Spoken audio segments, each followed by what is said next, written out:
Other shows we have for you to enjoy at myclassicradio.net. The Avengers was most certainly not a household name in South Africa prior to the radio series.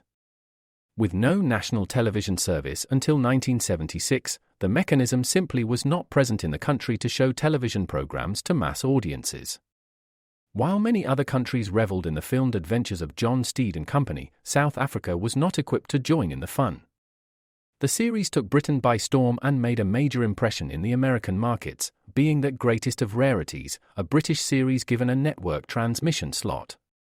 However, as a filmed series, rather than a videotaped one, The Avengers was able to gain a modicum of exposure in South Africa through film rentals. Come and listen at myclassicradio.net. Other shows we have for you to enjoy at myclassicradio.net. 21 Precinct was a police drama broadcast on CBS from July 7, 1953, to July 26, 1956. It initially served as a summer replacement for My Friend Irma. The show was produced in cooperation with the Patrolmen's Benevolent Association of City of New York and adaptations from True Criminal in New York. The Policeman's Point of View. Historically, the 21st Precinct had been located near Gramercy Park, Manhattan. In 1929, the department reorganized the precinct numbering, and 21st designation was discontinued. No such precinct existed during the run, nor does a 21st precinct exist. However, the fictional precinct's territory closely corresponds to that of the Upper Side's 23rd precinct since 192. Come and listen at myclassicradio.net.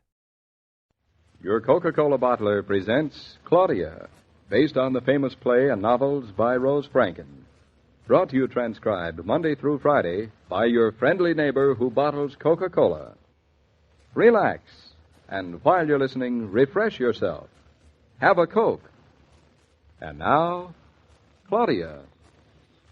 For I'm a jolly good fellow, for they are jolly good fellows. For we are jolly good fellows, that nobody can deny. Deny. Quiet, for heaven's sake, we'll wake up the whole neighborhood. There isn't any neighborhood around. We are alone in the middle of the night. In the middle of our driveway. In the middle of Connecticut. For it's a jolly good fellow, For those heaven's that sakes, you will wake up the neighbors. He moved to the country, Mrs. Brown, so he'd have no neighbors. We're all alone in the middle of the night. In the middle of our driveway. Middle of Connecticut. I think we ought to maybe be quieter. Yes, we should. Sound travels far in the dead of night, and there are some people who live a half a mile or so away. Well, let's go in the house. We can be as noisy as we want. And wake up Fritz and Bertha and the baby and the cat and the dog and the rooster? I should say not. We are going to be noisy. We will be noisy quietly. Agreed. Out here in the driveway. Agreed. Agreed. For Mama's a jolly good fellow, for Claudia's a jolly good fellow, for David's a jolly good fellow that nobody can deny. Pretty good. What time is it, jolly good fellow? 11:30. Already? Oh, what a wonderful first anniversary we celebrated. I'm stuffed with lobster up to my ears. They were wonderful lobsters. Not bad, not bad. Oh, you're so blasé.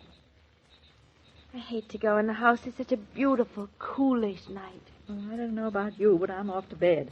My lobsters are getting sleepy. They tell me lobsters do need a lot of sleep. David, do you have the key? Well, certainly I have the key. I think Mama's right. It's time for all good people to go to bed. But I don't want to be good people. I want to keep on celebrating my first wedding anniversary all night. We'll celebrate it while you're asleep. And just tonight, I'll bet you I won't dream. Life's like that. Give me the key, David. Look, just because I'm going to Give it bed, to there's me. no reason for you to. If it's good enough for you, Mama, it's good enough for us. Shh. Listen to the crickets. Listen to the crickets. That's no cricket. Now?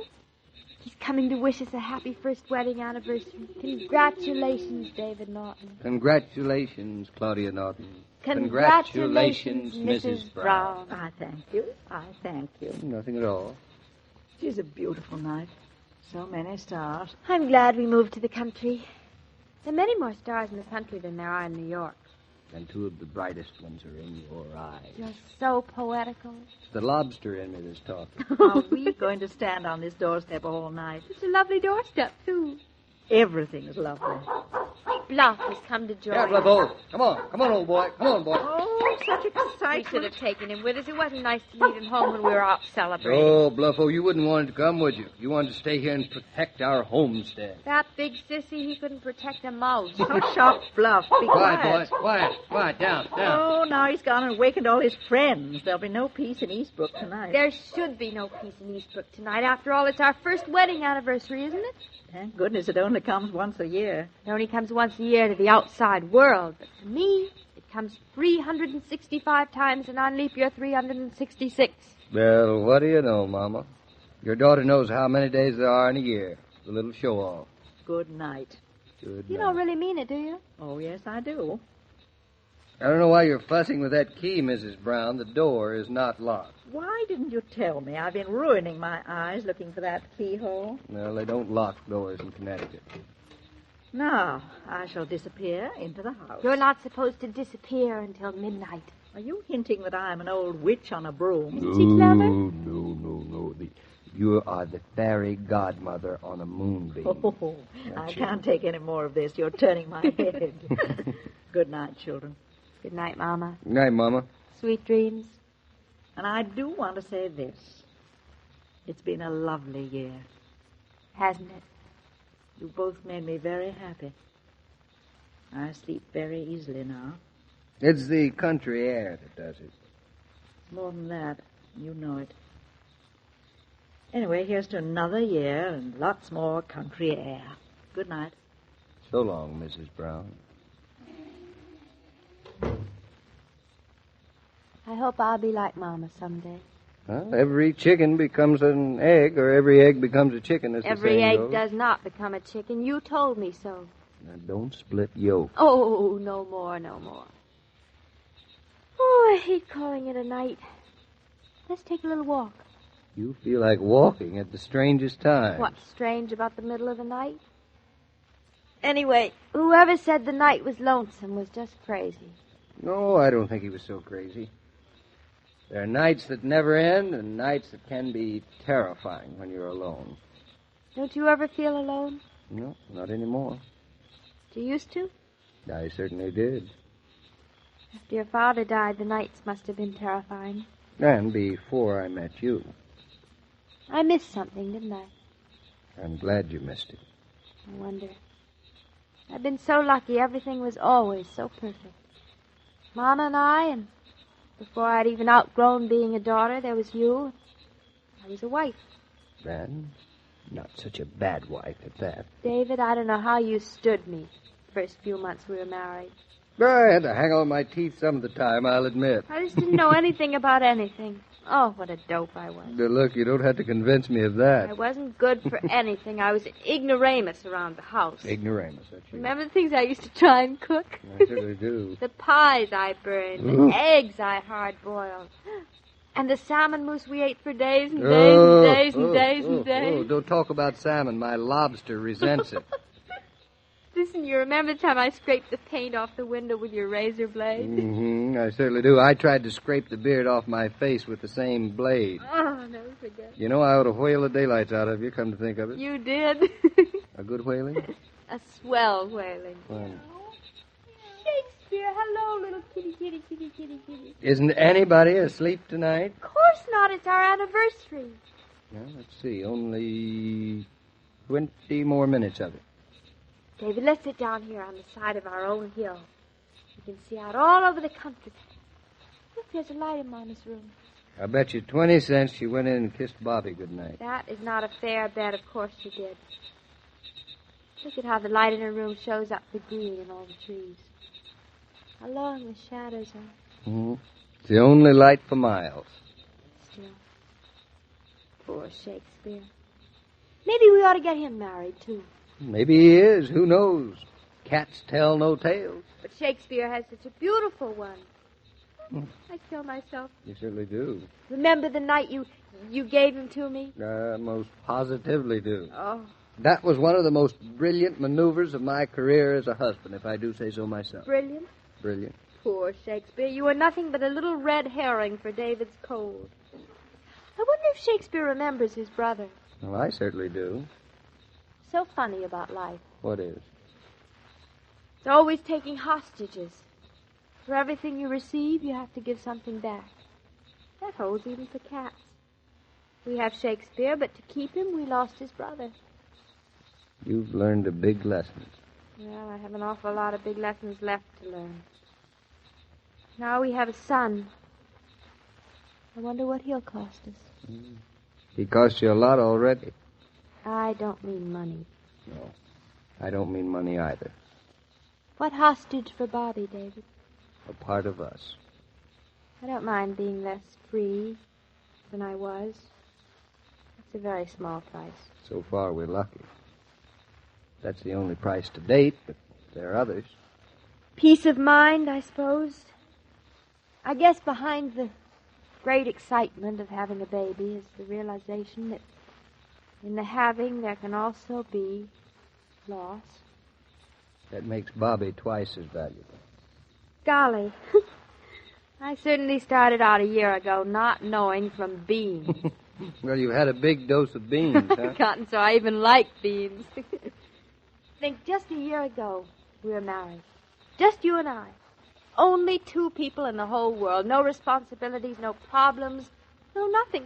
Don't tell me, young woman, you didn't feel that you had a great adjustment to make. Maybe I was maladjusted before I got married, because I don't feel as if I had to get adjusted all over again. As a matter of fact, I feel adjusted now for the first time, I think. In 5 years, you'll look back on tonight and wonder what you were so conceited about. That's exactly what I'm doing now. I mean, about a year ago. Mm-hmm. It's been quite a year, hasn't it? Look at us. Sitting on the side of our hill, on our very own farm. This doesn't seem possible. With our own son, our very own cat, our very own dog and rooster. But we've certainly multiplied. Not to mention Fritz and Bertha. Oh, Mama, put her light out. How much darker it is now. It always is. You know, David, it used to be when I read a book, I always had to peek at the last chapter first. Not anymore? Now, I'd rather wait, see. Well, don't grow up too fast, or I won't catch up with you. Say, it's almost midnight. I better give you your anniversary present, Not another one. I haven't given you any one so far. Much. What is it? Ooh, now you're greedy. Well, if you're going to give it to me, come on, give it to me. Don't make me die waiting. Close your eyes and open your hands. Another hostage. Can't I keep my eyes open, too? You may not. Oh, all right. I'm closed. All right. Hurry up. Now open your eyes. I don't have to. I know what it is.